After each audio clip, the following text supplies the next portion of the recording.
Hey everybody, welcome to Pop Culture Philosophers. I'm Rockin Robbie Billups, and it's time for the weekly Pop Culture Wrap-Up.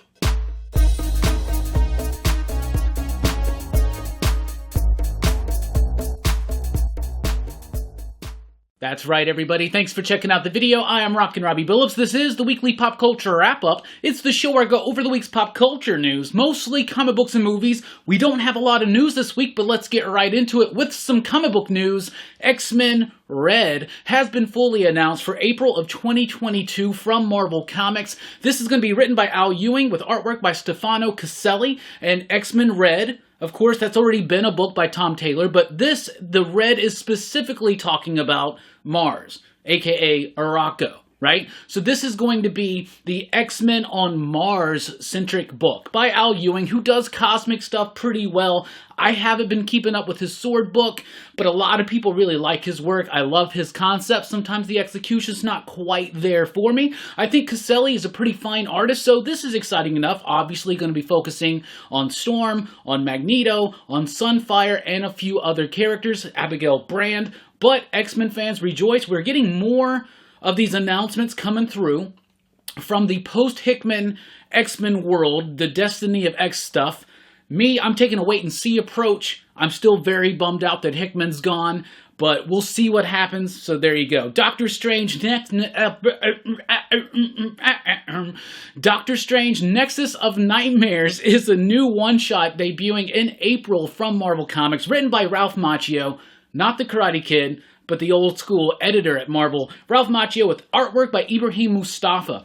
So this is a one-shot that typically I wouldn't be very much looking forward to. If you look back at every Marvel movie that's released over the last several years, there's always a one-shot written by Ralph Macchio that's just like an old school kind of one-and-done simple story. Like if you're walking into the comic shop, you're like, hey, I just watched this new Doctor Strange movie, and of course it's going to have Nightmare in it, so it's just one of those kind of things. However, the artwork by Ibrahim Mustafa really excites me. That's a friend, of course, of the show, but I really love his work. I'm really excited to check that one out. Battle Action Special is a graphic novel, 96 pages, I believe, coming from Rebellion Publishing in June to the direct market. This is going to be written by Garth Ennis. It's going to have a lot of different artists on it, but it's going to have a story by Kevin O'Neill. Garth Ennis and Kevin O'Neill working together for a battle action special. That's pretty freaking cool. So there's an old school comic called Battle. There's an old school comic called Action. And what this is kind of like a tribute to those, and it's battle action, right?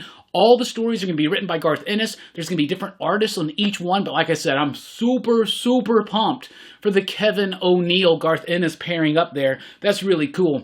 Fans of The Wrong Earth, you got a few one-shots to come over the next few weeks, next few months, I should say. I have only read the first few issues of The Wrong Earth. It's kind of like, imagine 60s Batman and Frank Miller Dark Knight Returns Batman swapping worlds. So you got this like old school poppy hero in a grim and gritty, dark kind of world, and vice versa, right? I hear really good things about this book, typically by Tom Taylor, but he's bringing in other talent to do these one-shots. So in March, you got Trapped on Teen Planet. That one's going to be written by Gail Simone. In April, we have Fame and Fortune. That's going to be written by Mark Russell. May sees the release of Purple. That one's going to be written by Stuart Moore. June has Confidence Man debuting by Mark Waid. And then in July, we're going to wrap it all up with Meat with the original creator, Tom Taylor. So that's pretty freaking cool, especially if you are a fan of Wrong Earth. It's really cool to me that Tom is allowing other creators to come in and have their takes on these characters, on these worlds, and maybe I should catch up for it or something like with Robbie's Reads or something like that. But that's what we got for you this week. What's coming up here at PCP? Well, first of all, check out Dylan's Horror Show tonight. We're going to be talking about the underrated horror film Slither by James Gunn, starring Nathan Fillion and Michael Rooker, Elizabeth Banks. That movie is freaking fantastic, so watch it. Join us tonight for Dylan's Horror Show. Rockin Robbie Live returns on Sunday night at 7 p.m. Central Time with the first episode of 2022. And then we kick off the 2022 season of PCP Movie Night on a brand new night, Monday at 8 p.m. Central Time. We're going to be talking about the Terry Gilliam classic, Brazil. Very excited for that. Let us know in the comments below anything you think about this news that we talked about or anything that we missed. Thanks so much for checking out the video. Be sure to check us out over at popculturephilosophers.com for podcast blogs and a whole lot more. Be sure to like, share, and subscribe. And thanks for rocking with us. We'll catch you next time. Station, pop, pop, boom!